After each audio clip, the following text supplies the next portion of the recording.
Assalamu alaikum. You are listening to the Professional Muslim Women Podcast, a place for working Muslim women to share their stories, struggles, triumphs, and lessons learned along the way in pursuit of their careers. Being a Muslim woman who wants to advance her career without compromising her faith or values can be challenging.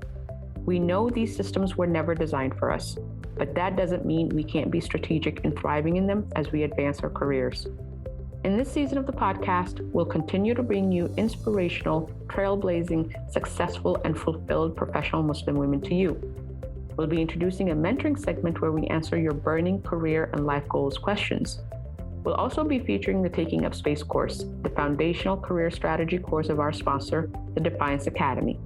Tune in to the Professional Muslim Women Podcast with me, your host, Dr. Qali Hussain, trauma surgeon, wife, mom of 6, CEO, and keynote speaker for deep dives on all things career and life goals. Keep an ear out for the occasional surprise visits from our sister and friend of the show, Dr. Hani Ahmed, hospitalist, mom, and physician leader. On this podcast, we keep it brutally honest and tackle the taboo so you can be better prepared.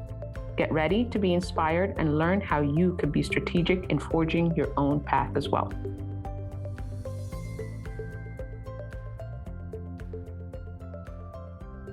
Assalamu alaikum and welcome back to the podcast.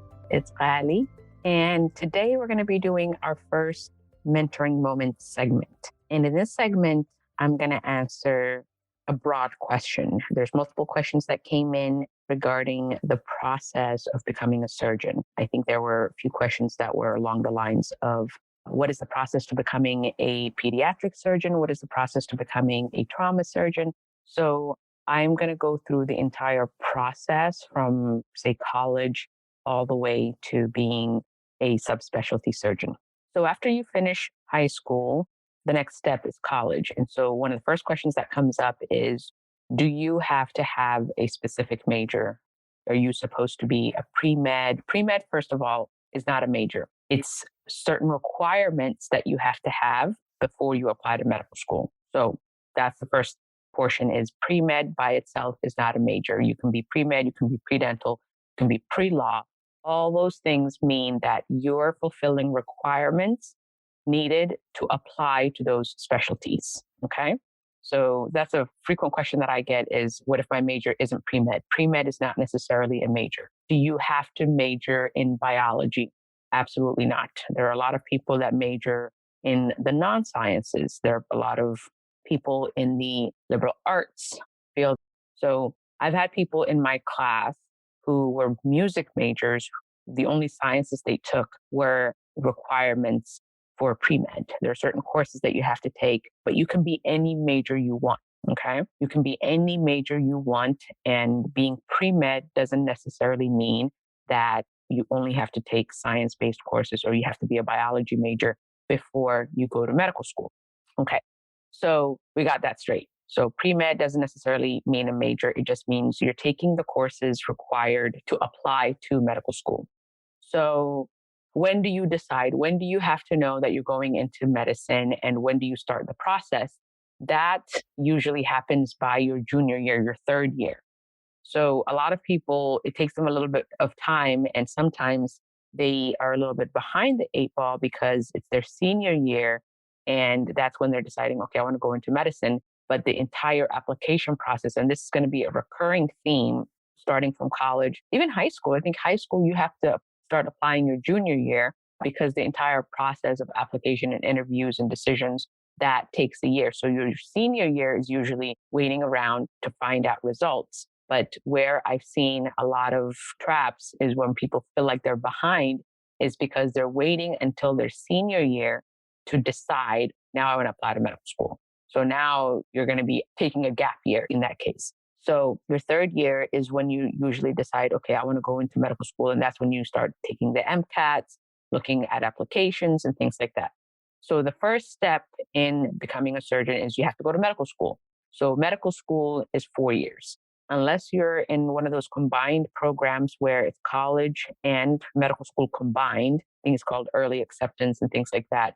There are very few and far in between, but generally speaking, it is a 4-year program. Okay. So the first couple of years are usually didactics, which is you learn the basic sciences, you learn physiology, you learn pathology, you learn pharmacology, you learn all the ologies, you learn so much information. It's crazy. And so after your first 2 years, then the last 2 years are dedicated to clinical experiences. So this is when you start rotating through the hospitals and you go through the different subspecialties: internal medicine, family medicine, obstetrics and gynecology, surgeries, one of those core rotations, psychiatry, and then the other subspecial and pediatrics. Those are all the basics that you have to take.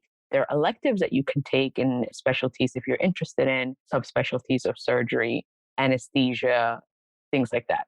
So your first couple of years of medical school, it's really hard to know if you're going to go into any specific specialty. A lot of people come in to medical school thinking they know exactly what it is that they want to do. And then in their experience rotating through the hospitals the last 2 years, they change. I've certainly changed. I came in wanting to be, first, I wanted to do cardiovascular surgery, then I wanted to do vascular surgery, and then I did trauma, and that was and trauma, I get to do everything. I get to do a little bit of vascular, I get to do cardiothoracic stuff.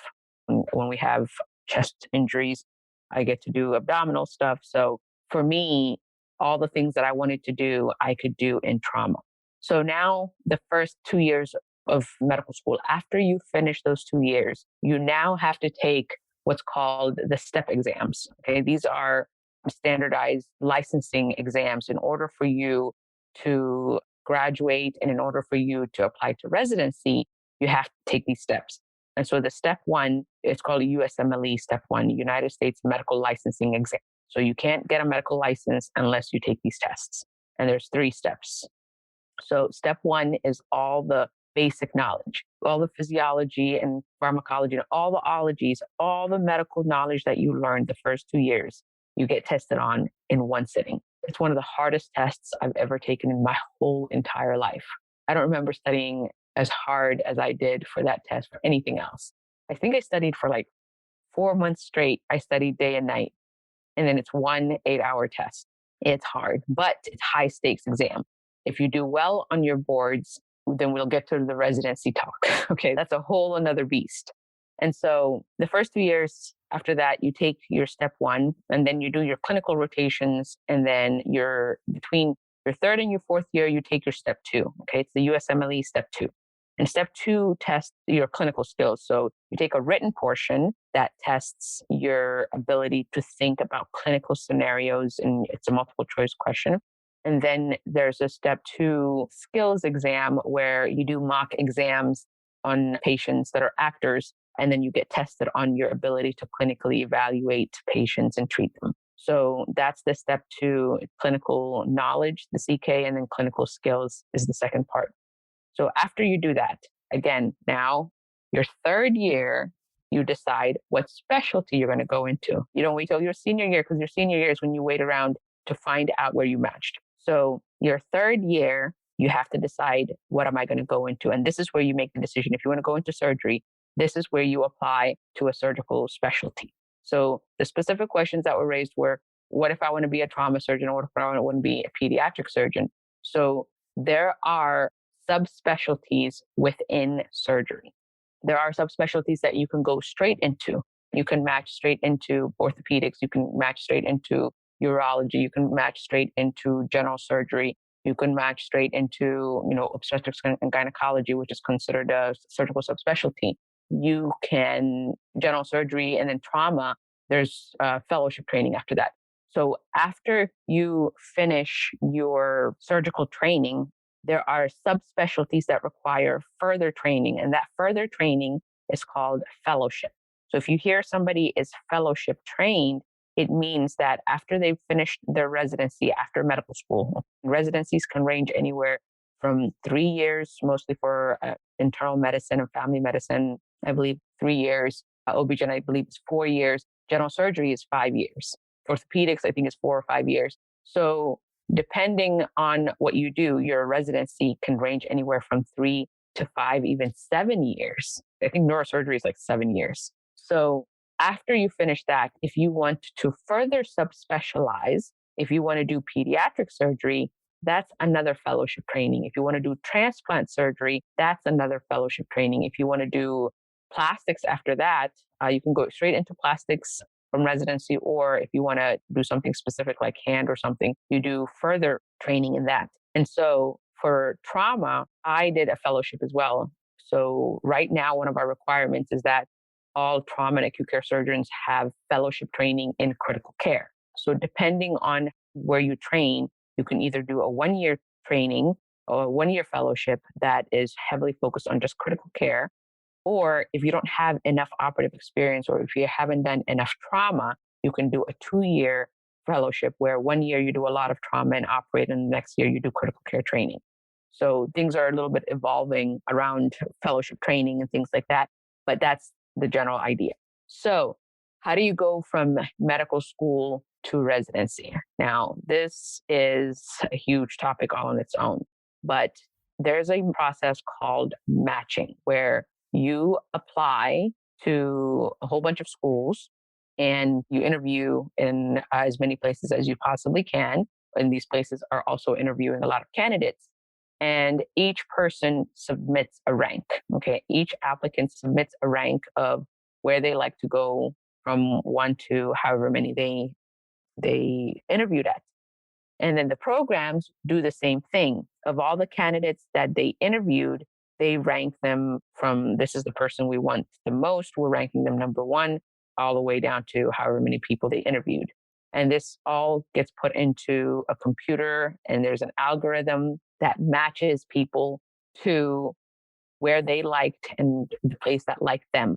And it's called the match. And so it's very complex and convoluted. There's a lot of issues with it. It's not a perfect model, but that's the model that we have here in the States. And so through that process, you find out where you matched. And it could be anywhere in the country, interviewed in a whole bunch of places. So on match day, it's actually a very huge day for medical students. It's what you've been looking forward to your entire training, and you figure out where did I match. Now, depending on how you do and depending on your scores, there is a possibility that you don't match, that after you have gone through all of that training, you went through college, you took the MCAT, you did all your pre-med courses, you got into medical school, you did all the years of medical school, you did your clinical rotations, you took your step one, you took your step two, you could do all of that and still not match into a residency. I think it's very important that I share this with you guys because I learned about the process while I was doing it. And the fact of the matter is that we now are in a situation where we have more medical students graduating than residency spots available to train them. And so the last few years, I think it's been around 2,000 to 3,000 people that have not matched into a residency program. There's a lot of more people that match, but the chances of not matching into a residency program are real. And the people who don't match are the underrepresented people in medicine. The majority of medical students who don't match into a residency program are Black, Latina, Indigenous, foreigners. Especially if you're an international medical grad, it's really, really hard to match into these programs. Now, that doesn't mean it's impossible. It absolutely does not mean it's impossible, but that is a real factor to consider. So I don't want it to be a surprise for people to go through all this stuff and then say, oh, I didn't know my ability to even practice medicine was based on luck or lottery or whatever.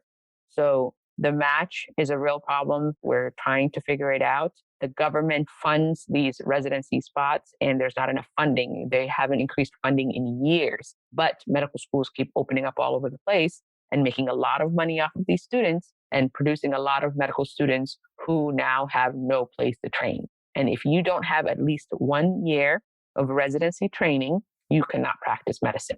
In order for you to get a medical license, there's another step 3 that you have to take somewhere during your residency to complete the USMLE, the United States Medical Licensing Exam. So before you can get a license, you have to take your step 3 and you have to have 1 year of residency training. Unless you have 1 year of residency training, you cannot practice medicine. Okay. So say you matched into general surgery. So This is where you do 5 intense years of training to be a surgeon. The first year is called your intern year. So everybody's first year is called their intern year. And so your intern year is basically you do everything that you're told. You have everybody's your senior and you're new. And as you advance, you get more responsibilities and you get more, depending on where you're training, you get more opportunities in the operating room. And in their cases that you'll be able to do your first, second years. And then by the third year, depending on where you are, you're doing the majority of the case. And then fourth and fifth year where I trained, we were operating by ourselves. That's becoming rare nowadays. The ability to operate independently as trainees is becoming less and less, but that's something to look into is how much independence do you get during your senior years, your fourth and fifth year or your senior years to operate on your own. And that's one of the reasons where I trained, regardless of all the things that I talk about. I absolutely loved where I trained because by fourth year, we were independent. We were operating on our own. And that's a really, really critical thing for you to have as a surgeon. And so after you finish your general surgery residency, you can go straight into practice and become a bread and butter general surgeon where you do cases like you can do gallbladders, appendectomies, bowel obstructions, breast, you can do colorectal. There are a lot of things that you can do.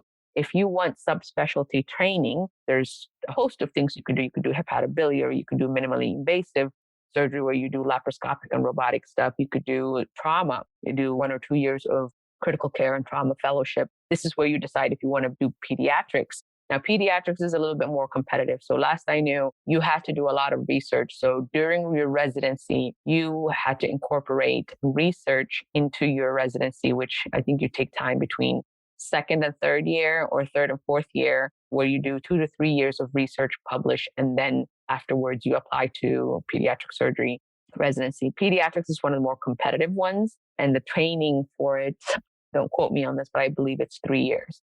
So this is where you decide, okay, I finished my general surgery residency. I'm going to become a pediatric surgeon. And there was a question that was asked is, do you go from medicine to pediatric surgery or from surgery to pediatric surgery? So pediatric surgery is a subspecialty of surgery.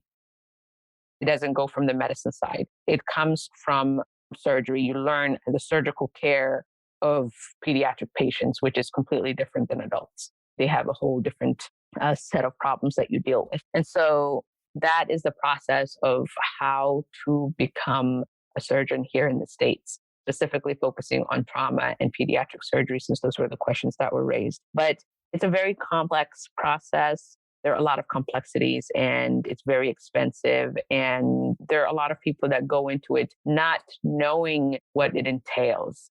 And that's one thing that I would have done differently is I would have found a few more people that were ahead of me to get an idea of what it would be like to practice in this setting or just the process, right? Because it truly felt like, and some of my classmates and I shared this, is it truly felt like we were just all on this wild ride, learning everything by the seat of our pants, because we didn't have anybody in our family or anybody within our community who'd gone through the system and who could tell us.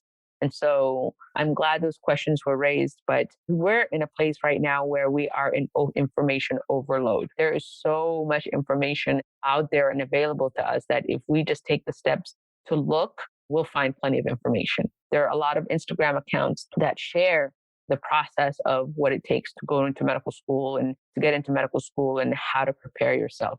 There are a lot of things that talk about how to navigate residency.